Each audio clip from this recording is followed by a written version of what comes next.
bienvenue dans la série 7 de chimie qui concerne les piles électrochimiques. Vous allez trouver le lien de cette série dans le descriptif de la vidéo. Essayez de faire l'exercice tout seul et après, vous comparez les résultats obtenus avec la solution proposée. Commençons par l'exercice 1. On réalise une pile cadmium-argent contenant du couple oxydoréducteur suivant Hg plus Hg et Cd2 plus Cd. Les solutions électrolytiques dans chaque demi-pile ont été respectivement réalisées par des solutions de nitrate d'argent et de nitrate de cadmium dans l'eau distillée. Chaque solution a un volume V égal à 100 ml. Pour chacune des solutions, la concentration apportée en soluté est C égale 0,2 mol par litre. L'électrode métallique qui est consommée est en large excès. On donne la constante d'équilibre associée à l'équation de cette réaction, K égale 5 10 puissance 40 à 25 degrés C. Pour la réaction suivante, 2Hg plus Cd dont 2Hg plus Cd2+. Première question. Exprimer et calculer le quotient de réaction à l'état initial. Donc, premièrement, l'expression du quotient de réaction à l'état initial de la réaction écrite est le suivant. La concentration de Cd2+ initiale sur la concentration de Hg+ au carré initial. Remplaçant chaque concentration par la lettre correspondante, d'après l'énoncé, chaque solution a la même concentration que l'autre, C. Donc ici j'ai C sur C au carré, ça me donne 1 sur C. Comme calcul numérique, ça donne 1 sur 0,2, c'est 5. Donc cette question nous rappelle comment écrire le quotient de réaction à l'état initial d'une équation. On ne met pas dans le quotient de réaction les éléments qui sont à l'état solide. Deuxième question, quel est le sens d'évolution spontanée de ce système? C'est ce qu'on appelle autrement le critère d'évolution. On compare le quotient de réaction initiale avec la constante d'équilibre. On constate ici que 5 est inférieur devant 5 10 puissance 40. Donc chaque fois que le quotient de réaction est inférieur à K, la réaction ou bien le système évolue dans le sens direct de cette réaction. C'est-à-dire que le système évolue de gauche à droite. Le système évolue dans le sens direct de l'équation chimique. Donc effectivement, le Hg+ va réagir avec Cd pour donner Hg et Cd2+. Ça veut dire au cours du fonctionnement, la concentration de Hg+ va diminuer, la masse de Cd va diminuer, la masse de Hg va augmenter et la concentration de Cd2+ va augmenter. Troisième question, en déduire le sens du mouvement des électrons, quelle est la borne positive? Pour déduire le sens du mouvement des électrons, il faut se baser sur l'évolution du système. D'après la question précédente, puisque le système évolue dans le sens direct, ça veut dire que Cd sera oxydé en Cd2+, plus 2 électrons. Donc on conclut que les électrons vont de l'électrode Cd vers l'électrode Hg. Donc rien qu'en voyant le sens d'évolution, on peut déterminer quel est l'élément qui est oxydé et celui qui est réduit. Donc puisque les électrons vont de Cd vers Hg, ça veut dire que le Cd fait sortir les électrons. Donc c'est lui qui est la borne négative et par conséquent Hg est la borne positive. Donc Cd est la borne négative, d'où Hg est la borne positive. Quatrièmement, donnez le schéma de cette pile et notez sur celui-ci sens du mouvement des porteurs de charge. Donc on va donner le schéma de cette pile sur lequel on va donner le sens du mouvement des électrons ainsi que les ions du pont sanguin. Donc quatrièmement, le schéma de la pile sera comme suit. Dans ce schéma, on a un bécher qui contient une électrode, par exemple celle-ci, elle est du cadmium, Cd, et l'autre électrode, elle est de l'argent. Cette électrode d'argent est immergée dans une solution formé par la dissolution de nitrate d'argent, c'est-à-dire ici, on a des ions Hg+, et les ions NO3-. De même ici, on a des ions Cd2+, et NO3-. Du fait que dans l'énoncé, on a dissous aussi le nitrate de cadmium pour former notre solution. Ça fera donc Cd2+, plus 2NO3-. Et ceci, c'est le pont ionique. Donc, on va noter sur ce schéma le mouvement des porteurs de charge. Alors, pour relier les deux bornes, on relie les deux bornes de la pile avec un circuit qui contient par exemple un conducteur ohmique R et par exemple un ampèremètre pour mesurer le courant électrique, et on continue à relier l'autre borne vers l'électrode du cadmium. Maintenant, on va noter le sens du mouvement des électrons, c'est celui-là, puisque c'est la borne négative, et ici c'est la borne positive.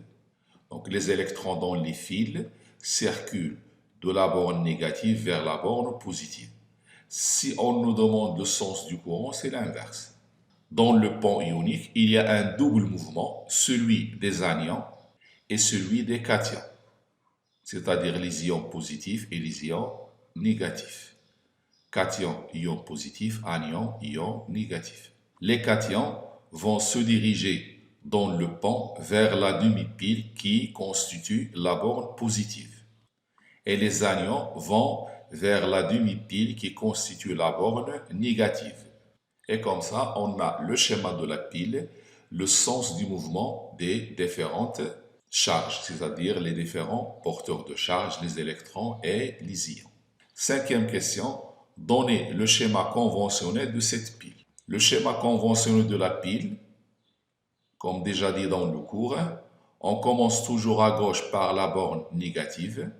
L'électrode qui est la borne négative, c'est CD, avec un tiret vertical qui représente l'électrode. Cette électrode, elle est immergée dans des ions Cd2+. Puis on a un pont ionique qu'on représente par un double tiret vertical et parallèle. De l'autre côté, on a la borne positive qui est constituée par l'électrode d'argent. Cette électrode que je représente par ce tiret est immergée dans une solution qui contient les ions Hg+. Ceci donc, c'est le schéma conventionnel de cette pile.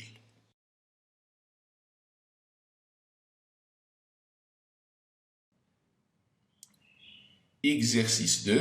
On réalise la pile suivante, c'est-à-dire cette pile schématisée devant nous. La solution aqueuse de nitrate d'argent a un volume de 50 ml et la concentration initiale de Hg+, 0,2 mol par litre. La solution de nitrate de fer 2 a un volume 50 ml et la concentration de Fe2+, égale à 0,1 mol par litre. Le pont salin est constitué d'une solution aqueuse gélifiée de nitrate de potassium K+, plus NO3-. Le voltmètre indique une tension négative. Donnez le schéma conventionnel de cette pile. On a dit dans le cours que pour avoir une tension positive sur le voltmètre, la borne COM doit être reliée à la borne négative de la pile. Or ici, le voltmètre indique une tension négative, ça veut dire que la borne COM n'est pas reliée à la borne négative, mais elle est reliée à la borne positive de la pile. Et comme ça, on peut déduire la borne positive et l'autre, la lame de fer, c'est la borne négative. Donc, on peut maintenant donner le schéma conventionnel de cette pile. On commence toujours par la borne négative à gauche. Et d'après le schéma, c'est la lame de fer qui est la borne négative. Cette lame de fer que je représente par ce tiret, elle est plongée dans une solution de nitrate de fer 2, c'est-à-dire dans les ions Fe2+. Puis on a un pont salin qu'on schématise avec deux tirets pointillés parallèles. Après, on a la borne positive qui est constituée par la lame d'argent Ag.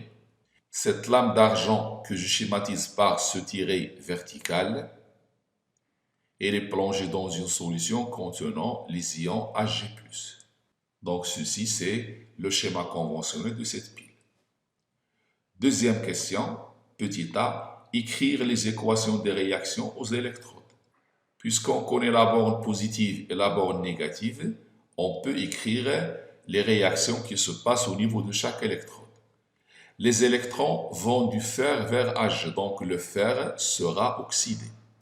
Donc au niveau de Fe, donc il se passe cette réaction, Fe, qui va donner Fe de plus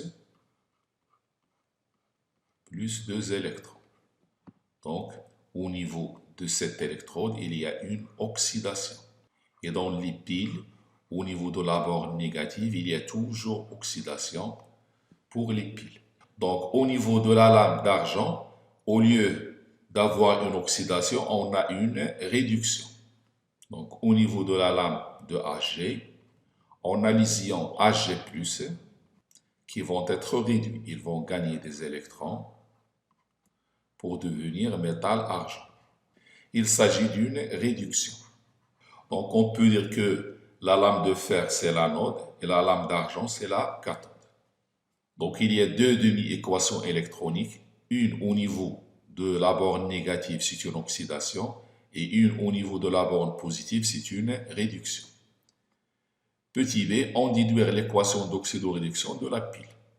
On va faire la somme des deux demi-réactions pour obtenir l'équation bilan, ou bien ce qu'on appelle aussi l'équation d'oxydoréduction de la pile. Puisqu'il n'y a pas le même nombre d'électrons, on doit multiplier cette deuxième par 2 et l'équation bilan sera Fe plus 2Hg+, qui donne Fe2+, plus 2Hg. Troisièmement, indiquer le mouvement des porteurs de charge, c'est-à-dire indiquer le mouvement des électrons, le mouvement des ions dans le pont sanguin. Pour cela, je vais reproduire le même schéma que cette pile et je vais mettre sur ce schéma le mouvement des électrons et le mouvement des ions. Donc ici, pour cette question numéro 3, on a déjà dit que ça c'est la borne positive et ceci c'est la borne négative. Maintenant, les électrons vont partir de la borne négative vers la borne positive. Ceci est le sens du mouvement des électrons. Maintenant, pour le pont salin, il est formé d'ions K+, et d'ions NO3-. Donc, on doit mentionner le sens du mouvement des cations et le sens du mouvement des anions. Dans le pont salin, les cations, c'est-à-dire les K+, vont se diriger vers la demi-pile qui constitue la borne positive, c'est-à-dire dans ce sens. Ça, c'est le sens du mouvement des ions K+. Je vais mettre avec une autre couleur le sens du mouvement des ions NO3-, c'est le sens inverse. Ils vont vers la demi-pile qui constitue la borne négative. Ici, ça, c'est le sens du mouvement des ions NO3-.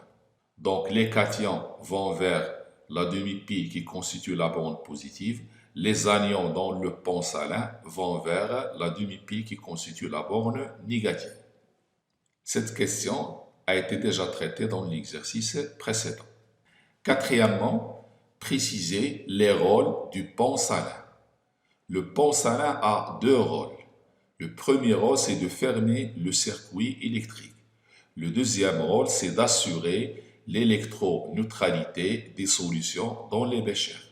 Donc, on écrit, quatrièmement, le pont salin permet de fermer le circuit électrique, bien entendu, et assure l'électroneutralité des solutions dans les béchers. Des solutions dans les béchers. Donc, à retenir par cœur que le pont salin permet de fermer le circuit électrique, Deuxièmement, elle assure l'électroneutralité des solutions qui se trouvent dans les deux béchers. Cinquièmement, petit a, lorsque la pile débite, comment varie la concentration en ions Ag+, c'est-à-dire les ions argent. D'après cette équation, lorsque la pile fonctionne, c'est-à-dire il débite, ça veut dire il fonctionne, on voit que la concentration des ions Ag+ diminue, puisque Ag+ est un réactif. Donc, cinquièmement, petit a, lorsque la pile débite, la concentration des ions Ag+ diminue. Ceci d'après l'équation d'oxydoréduction de la pile. Petit b, comment varie la masse de l'électrode de fer? De la même manière, d'après l'équation d'oxydoréduction de la pile, le fer est un réactif, donc sa masse va diminuer. Donc on va mettre la même chose. Lorsque la pile débite, la masse de Fe diminue. Sixième question. Si le voltmètre indique une tension positive, conclure sur la polarité de la pile. Donc, si le voltmètre indiquait une tension positive, on aura une polarité inverse, c'est-à-dire que la lame de fer sera la borne positive et la lame d'argent sera la borne négative. Si le voltmètre indique une valeur positive, alors la borne comme est reliée au pôle négatif de la pile. Donc ceci c'est une règle générale. Chaque fois que le voltmètre indique une valeur positive, sa borne comme est reliée au pôle négatif. Donc Ag sera la borne négative et Fe la borne positive.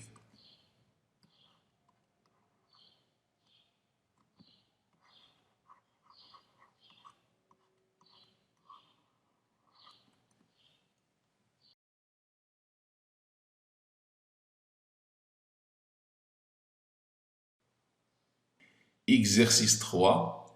Pour réaliser une pile zinc-fer, le laborantin fournit une lame de fer de masse M1 71 g, une lame de zinc de masse M2 103 g, un bécher contenant un volume V1 égale 100 ml de solution aqueuse de sulfate de fer 2 de concentration initiale en ion fer de C1 égale 0,2 mol par litre. Un bécher contenant un volume V2 égale 100 ml de solution de sulfate de zinc de concentration initiale en ion zinc C2 égale 0,1 mol par litre. Un pont salin de nitrate de potassium saturé. Il donne aussi un voltmètre, un ampèremètre, un conducteur ohmique de résistance R et un interrupteur. Les données, les couples redox qui vont participer à cette pile sont Fe2+ sur Fe et Zn2+ sur Zn. Un Faraday, c'est 96 500 coulombs par mol. La constante d'équilibre de la réaction entre le zinc, métal et les ions fer, K égale 6,5 10 puissance 10. Les masses molaires atomiques du fer, 55,8 g par mol. Celle du zinc, 65,4 g par mol. Première partie de l'exercice, sens d'évolution spontanée du système. Première question, écrire l'équation chimique de la réaction entre le métal zinc et les ions Fe2+. Donc, première question, petit a, on va écrire la réaction entre le métal zinc, de symbole Zn, et les ions Fe2+, les ions fer2, de symbole Fe2+. Donc, on va écrire Zn plus Fe2+. D'après les couples, le Zn va perdre des électrons pour devenir Zn2+, et le Fe2+ va devenir Fe. L'équation est équilibrée du point de vue matière, du point de vue charge. Petit b, calcule le quotient de réaction initiale QRI. Le calcul du quotient de réaction à l'état initial de cette réaction est le suivant. Premièrement, c'est la concentration de Zn de plus à l'état initial sur la concentration des ions fer à l'état initial. Ceci est égal, d'après l'énoncé, la concentration en ion fer c'est C1 et en ion zinc c'est C2. Donc ça sera C2 sur C1. Tout calcul fait, C2 c'est 0,1 divisé par 0,2, ça donne 0,5. Le quotient de réaction n'a pas d'unité. Petit c, en déduire le sens d'évolution spontanée du système chimique. C'est-à-dire, on va appliquer le critère d'évolution. On va comparer le quotient de réaction initiale avec la constante d'équilibre K. On constate que le quotient de réaction initiale il est inférieur à K. Donc, le système évolue dans le sens direct de cette équation chimique. Petit d, donner les équations des réactions aux électrodes. Donc, c'est-à-dire donner l'équation de réaction qui se passe au niveau de l'électrode de fer et celle qui se passe au niveau de l'électrode de zinc. Pour cela, on va revenir à l'équation chimique. Puisque le système évolue dans ce sens, ça veut dire que Zn va devenir Zn de plus. Donc, je vais écrire au niveau de Zn, ou bien de l'électrode Zn,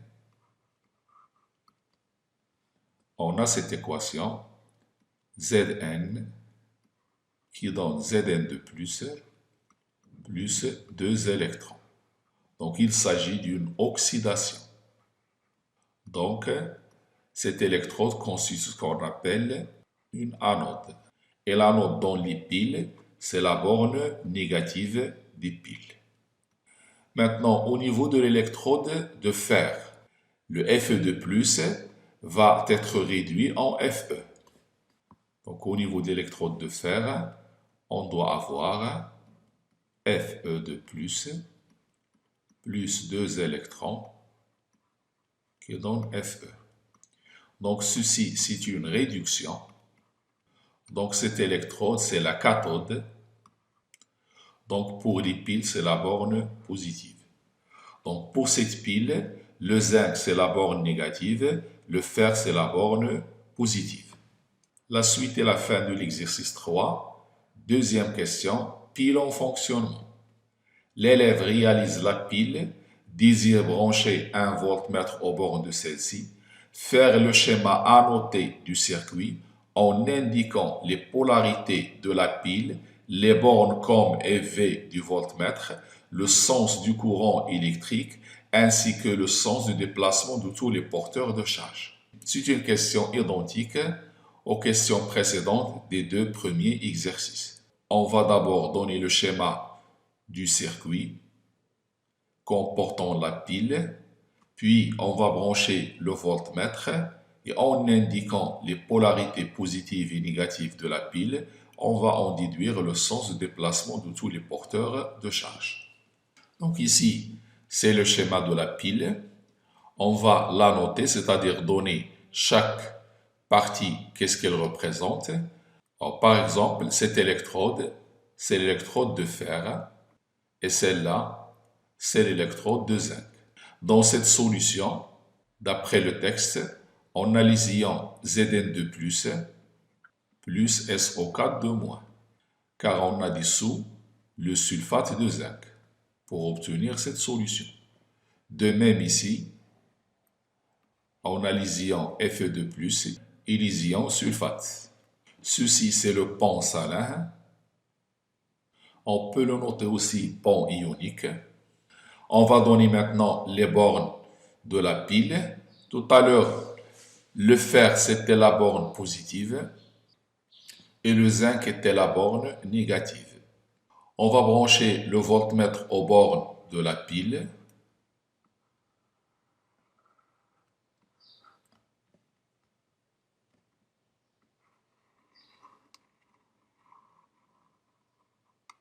Et la borne comme du voltmètre sera reliée au pôle négatif de la pile. Maintenant, le sens du porteur de charge. Les électrons vont dans ce sens, de la borne négative vers la borne positive.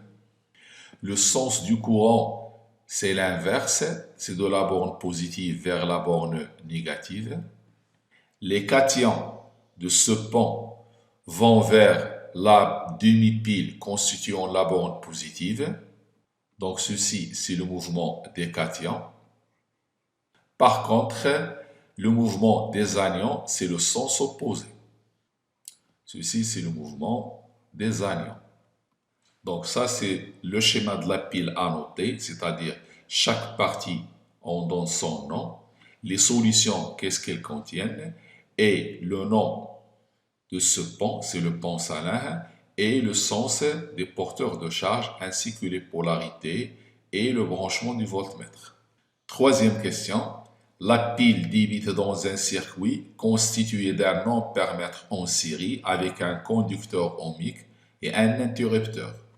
Lorsque l'interrupteur est fermé, un courant électrique d'intensité I 965 mA circule pendant ΔT égale à 5 minutes. Première question, déterminez les concentrations finales en ions métalliques dans chaque demi-pile.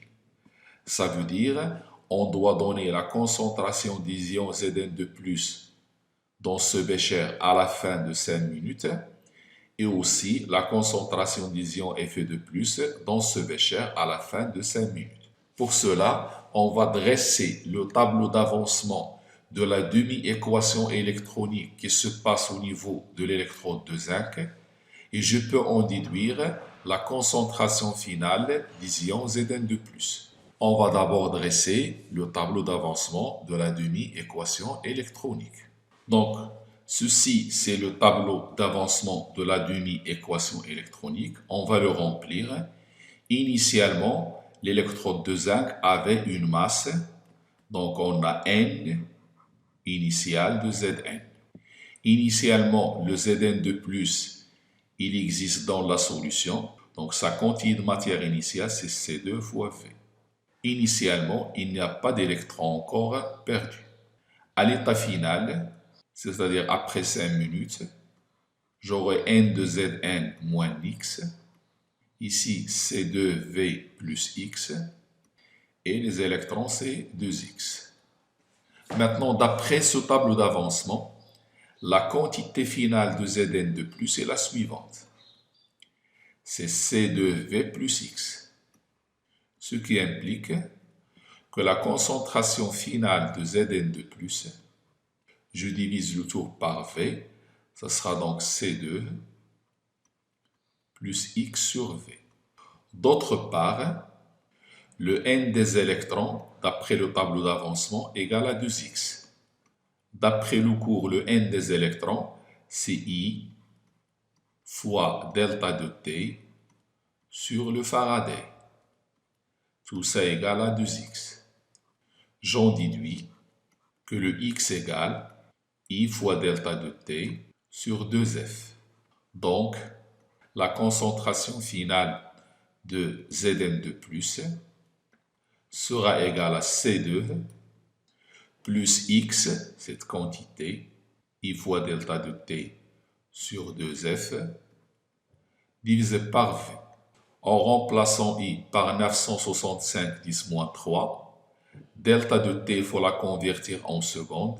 Le volume, il faut le convertir en litres. On trouve 1,15 10-1 mol par litre. On veut aussi déterminer la concentration des ions Fe2+ dans cette solution, c'est-à-dire dans le bécher qui contient l'électrode de fer. On va faire la même méthode, c'est-à-dire on doit dresser le tableau d'avancement de la demi-équation électronique qui se passe dans cette demi-pile et déduire la concentration des ions Fe2+. On a au départ la concentration de Fe2+, c'était C1, donc sa quantité de matière initiale, c'est C1 fois V.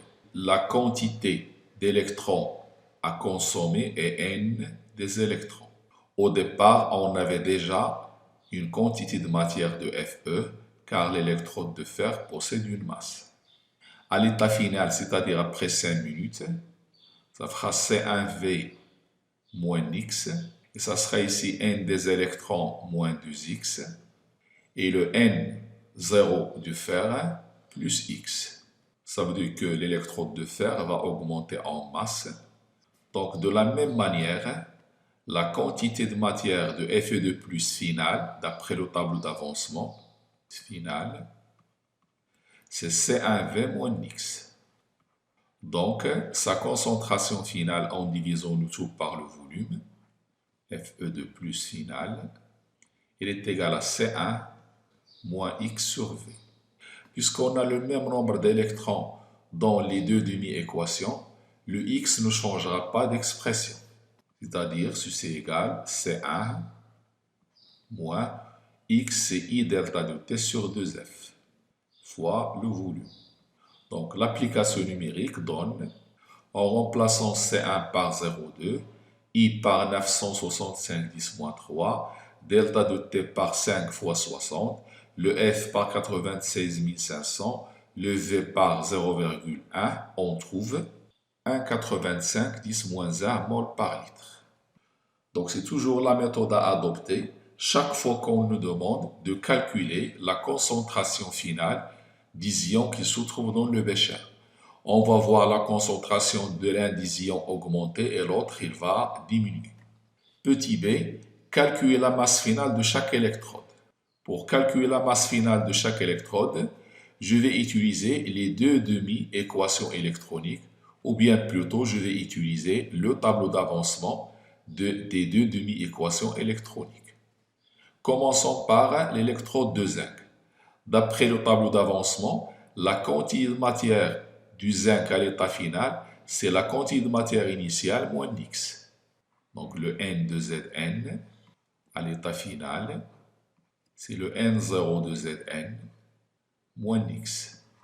Je peux remplacer la quantité de matière par la masse sur la masse molaire.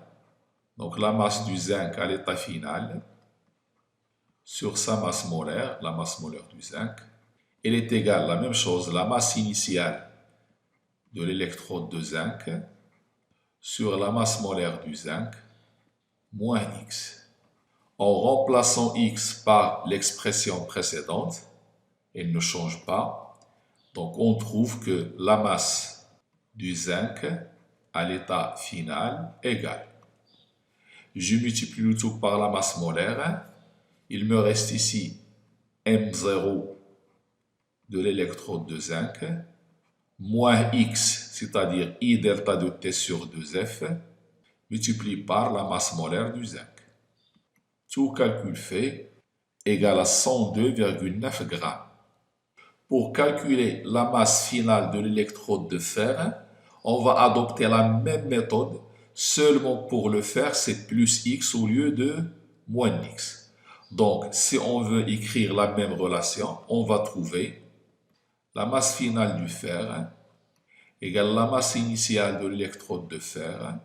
Au lieu d'avoir un signe moins, on a un signe plus. Car d'après cette équation, on a N0 de Fe plus x.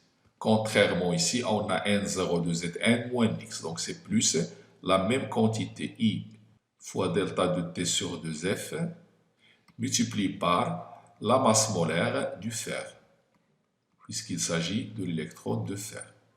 Tout calcul fait, on trouve 71,1 grammes. Normalement, c'est 71,08 grammes. C'est pratiquement 71,1 grammes. Dans cette deuxième partie de l'exercice, on a donné la méthode à suivre pour calculer la concentration des différents ions dans les demi-piles. C'est toujours en utilisant le tableau d'avancement de la demi-équation électronique et relier l'avancement à la quantité de matière des électrons, puis à l'intensité et à la durée delta de T. De même pour calculer la masse des différentes électrodes à la fin de l'opération. C'est toujours en utilisant les tableaux d'avancement des demi-équations électroniques.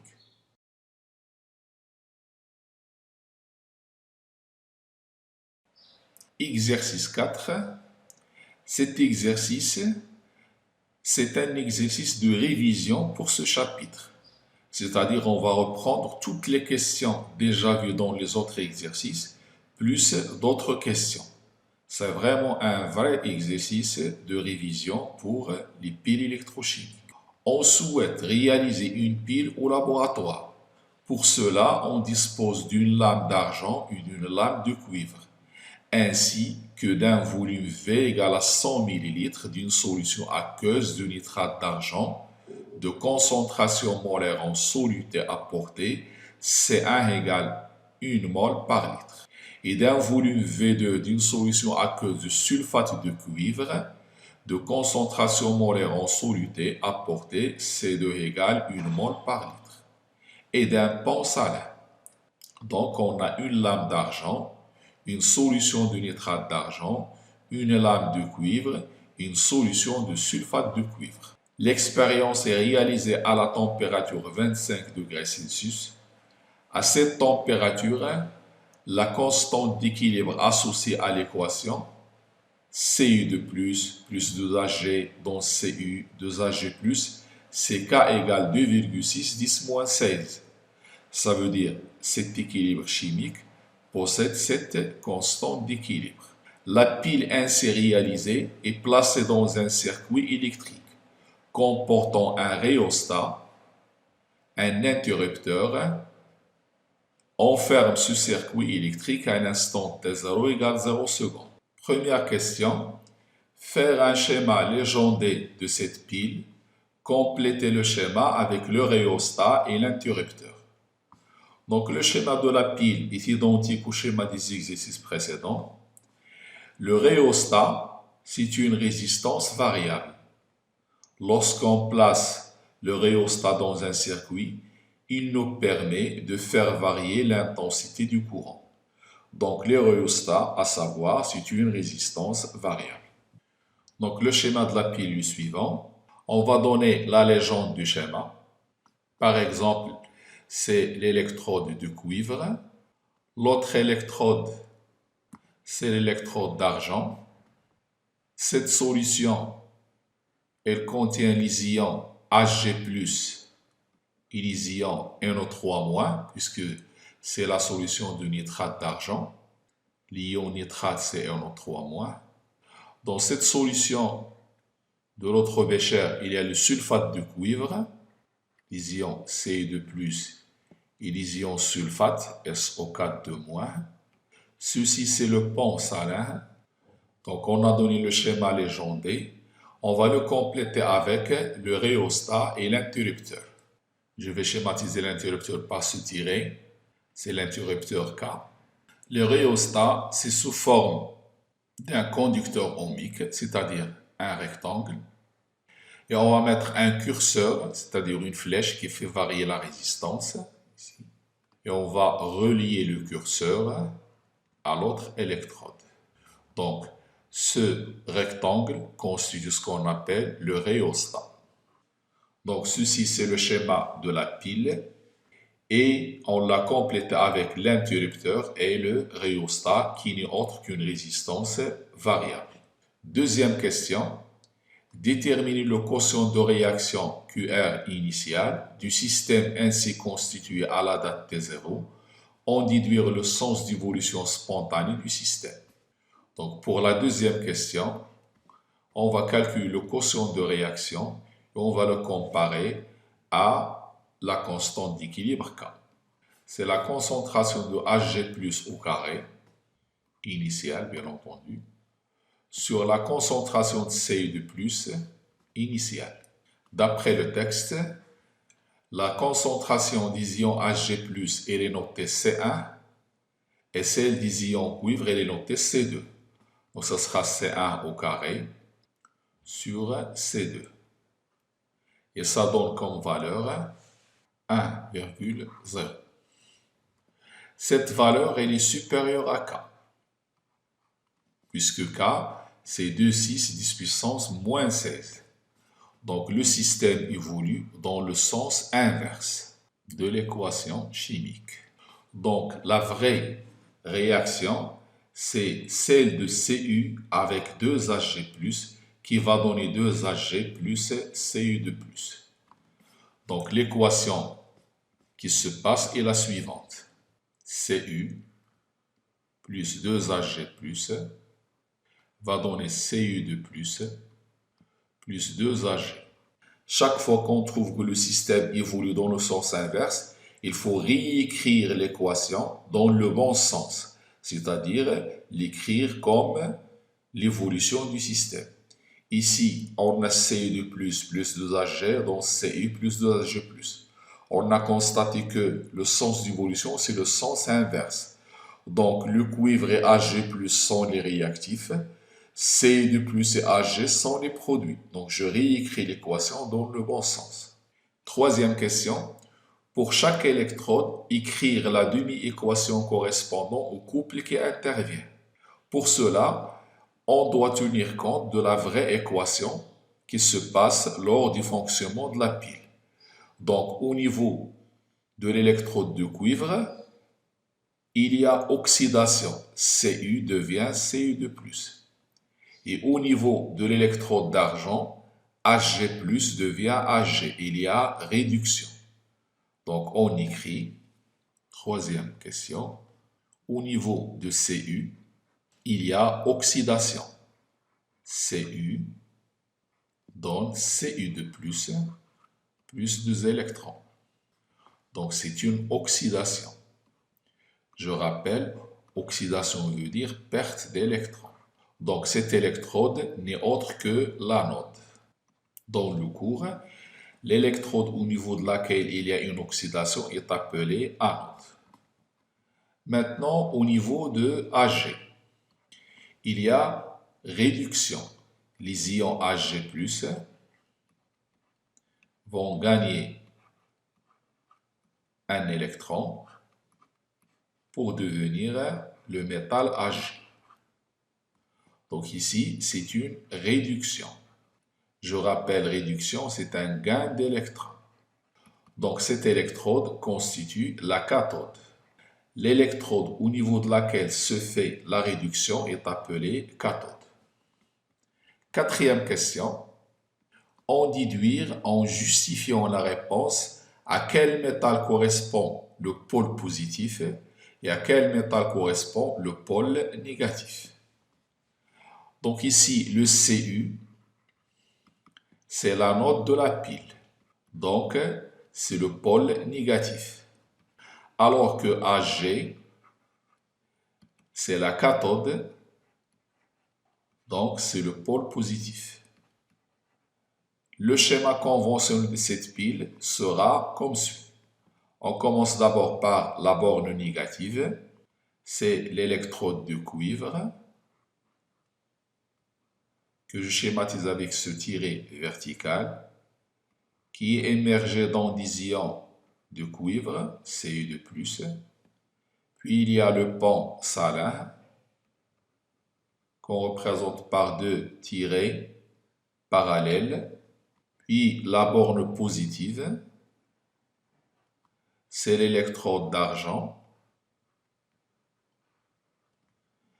Cette électrode que je schématise avec ce tiret vertical est émergée dans une solution qui contient les ions Ag+. La suite est la fin de l'exercice 4. On branche un voltmètre aux bornes de la pile. Il affiche U égale moins 1,1 volts. Dessinez-le avec ces bornes sur le schéma précédent en justifiant. Quelle est la force électromotrice de cette pile? Donc, je vais reprendre le schéma de la première partie de cet exercice et je vais mettre sur ce schéma le voltmètre. Donc, ceci était le schéma précédent. Je vais rajouter sur ce schéma la polarité. On avait l'électrode de cuivre comme borne négative et l'électrode d'argent comme borne positive. On va brancher un voltmètre aux bornes de la pile. Et puisque le voltmètre indique une valeur négative, ça veut dire que sa borne comme elle est reliée au pôle positif. Donc chaque fois que le voltmètre indique une valeur négative, cela veut dire que sa borne comme elle est reliée à la borne positive. Le branchement normal de la borne COM, c'est avec la borne négative. Donc la justification, on va dire, puisque le voltmètre indique une valeur négative, alors sa borne COM est reliée au pôle positif de la pile. En ce qui concerne la force électromotrice, c'est la valeur absolue de la tension indiquée par le voltmètre. Dans le cours, il est indiqué que la force électromotrice, c'est la tension mesurée aux bornes de la pile lorsqu'il ne fonctionne pas. Donc je dirais que E, c'est la valeur absolue de U, c'est 1,1 volts. Sixième question. D'après la théorie, on considère que la pile s'arrête de fonctionner quand le réactif limitant, constitué soit par les ions Cu2+, ou par les ions Ag+, a été complètement consommé. Cela dépend en fait du sens que vous avez trouvé pour l'équation de la réaction. Les métaux des électrodes sont considérés en excès. En utilisant l'équation de la réaction se produisant à l'une des électrodes, calculer la capacité de cette pile et sa durée de fonctionnement en supposant qu'elle a fourni une intensité de 200 mA. On donne la constante d'Avogadro et la charge élémentaire ainsi que la constante de Faraday. D'après la question 2, l'équation de la réaction qui se fait lors du fonctionnement de la pile est la suivante. Cu plus 2Ag donne Cu2 plus 2Ag. D'après cette réaction, Ag est le réactif limitant puisque Cu est en excès. Donc on va utiliser la demi-équation qui se passe au niveau de l'électrode d'argent, c'est-à-dire Ag plus un électron donne Ag. En dressant le tableau d'avancement de cette demi-équation, on trouve, donc pour le Ag+, c'est C1V1 comme quantité de matière initiale, N des électrons initiales. Ici, on a N0 de Ag, l'électrode d'argent.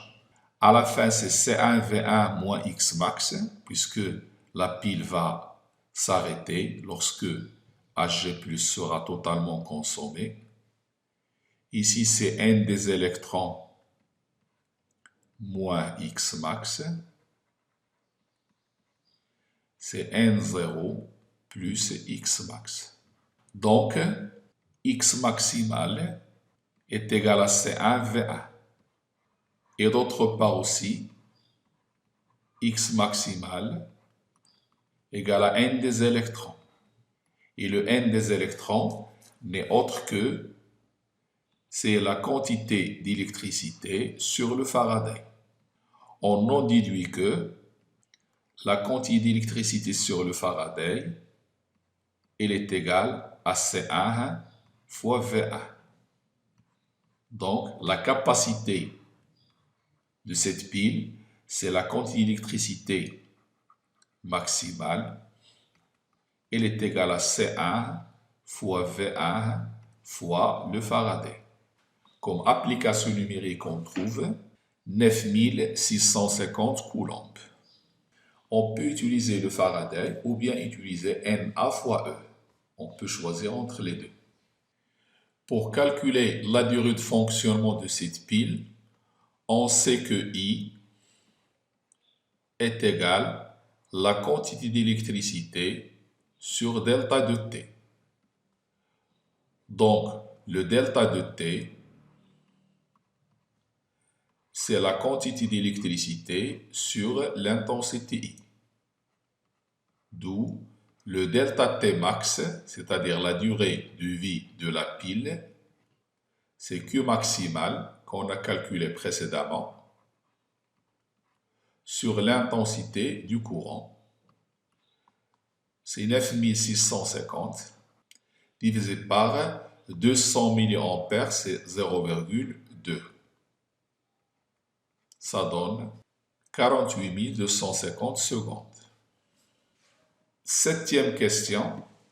Quand la pile s'arrête de fonctionner, calculez la masse de métal qui s'est déposée sur l'électrode qui a vu sa masse augmenter. Expliquez. D'après le tableau d'avancement, c'est l'électrode d'argent qui voit sa masse augmenter. Donc on va dire que la quantité de matière avec laquelle l'électrode d'argent a augmenté, elle est égale à X max. Et à partir de cette quantité de matière ajoutée, on va déduire la masse ajoutée sur l'électrode d'argent. Donc d'après le tableau d'avancement, l'électrode de Hg, sa masse augmente. Donc la variation de la quantité de matière de l'argent, c'est-à-dire avec quelle quantité elle a augmenté, c'est X max. Or, X max n'est autre que C1 fois V1. Je remplace delta N de Hg par delta M, c'est-à-dire la masse ajoutée sur la masse molaire de l'argent égale à C1 V1, d'où la masse de l'électrode d'argent a augmenté de cette valeur delta M qui est égale à C1 V1 fois la masse molaire de l'argent. Ceci donne comme application numérique 17,8 grammes. Huitième question. Calculez la masse du métal disparu. Le métal qui a disparu, c'est Cu. Je réécris la demi-équation électronique qui se passe au niveau de l'électrode de cuivre et j'en déduis la valeur de la masse perdue ou bien la masse disparue de cette électrode. Donc, huitième question, c'est le tableau d'avancement de la demi-équation électronique qui se passe au niveau de l'électrode de cuivre. On voit que la quantité de matière de Cu a diminué de X. La quantité de matière de Cu a diminué de X. Et le X, c'est le N des électrons divisé par 2. Donc, je peux dire que d'après le tableau d'avancement, l'électrode de cuivre, sa masse diminue. Donc, la quantité de matière du cuivre a diminué de delta N, qui est égal à X. Et n'oublions pas que X, c'est N des électrons divisé par 2, d'après cette demi-équation électronique. N des électrons égale à 2X. Et le N des électrons n'est autre que I fois delta de T, ou bien le Q maximal sur le Faraday. Donc, le delta N, c'est le delta M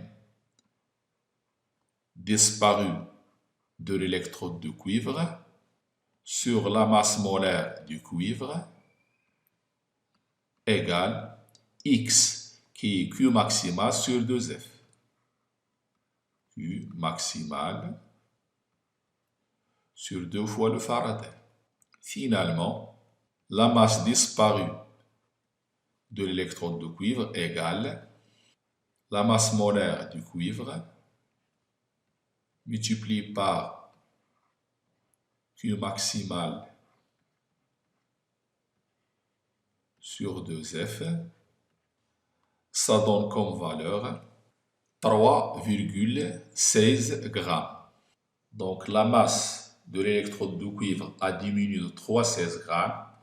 Par contre, la masse de l'électrode d'argent a augmenté de 10,8 grammes. C'est la fin de cette série consacrée aux piles électrochimiques. J'espère que vous avez bien profité de ces exercices et à la prochaine série.